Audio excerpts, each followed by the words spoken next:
we just stick to the basic. We try to fall in the good areas and that works. You personally, 3 power play wickets, বাংলাদেশের আগে bowling করা, আগে fielding করা, এটা একটা আশীর্বাদ ছিল। অনেক আগে থেকেই আমরা এটা বলে আসছিলাম, যদি বাংলাদেশ আগে এই সুযোগটা পায়, বাংলাদেশ সুযোগটা কাজে লাগাতে পারে। এবং এক্স্যাক্টলি তানজিম সাকিবরা, মুস্তাফিজরা, তাসকিনরা সেটা করে দেখিয়েছে। এখন ব্যাটারদের পালা, তারা আসলে কি দেখায় সেটার জন্য আমাদের অপেক্ষা করতে হবে। বাংলাদেশ আগে বল করে তারা 113 রান করতে সক্ষম হয়েছে সাউথ আফ্রিকা। তো এখন আমাদের 114 রান। আপনি যদি কালকের সাথে তুলনা করেন, আপনি গতকালকের ম্যাচটা দেখেন ভারত পাকিস্তানের, তারা 119 রান করে শেষ পর্যন্ত পারে নাই। তো এটা লো স্কোরিং ম্যাচ হচ্ছে। এই পিচের কথা যদি বলি, এই পিচে আসলে এটা একটা যেটা মনে হচ্ছে, গতকালকের ম্যাচের কথা বলি, আজকের ম্যাচের কথা বলি, এটা একটা চ্যালেঞ্জিং স্কোর হবে বাংলাদেশের জন্য। কিন্তু শেষ পর্যন্ত যদি আমাদের ব্যাটাররা 3 থেকে 4 জন বা 1-2 জন যদি একটা পার্টনারশিপ, ভালো একটা পার্টনারশিপ পায়, আমার ধারণা সম্ভব।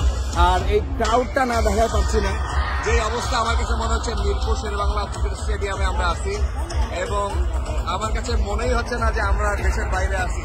আমেরিকা পুরা বাংলাদেশ হয়ে গেছে, পুরা নিউ ইয়র্ক সিটি বাংলাদেশ হয়ে গেছে। এবং গতকাল সাউথ আফ্রিকান টিম লিডার সে বারবার এই কথা বলছে যে আমরা একটু চাপে থাকবো, প্রেসারে থাকবো অডিয়েন্সের, সেই অডিয়েন্সটা বাংলাদেশের পক্ষে থাকবে এবং যেটা তাদেরকে সহযোগিতা করবে বাংলাদেশ দলের জন্য। নিউ ইয়র্কের ডেপুটি মেয়রের ইনভেস্টমেন্ট বিষয়ক একজন ডেপুটি কাউন্সিলর এখানে আমাদের। Can you please tell me why you are here in Bangladesh match? Oh my God! I'm so excited to see this match, and I have never seen this many Bangladeshi American, my friends and brothers and sisters.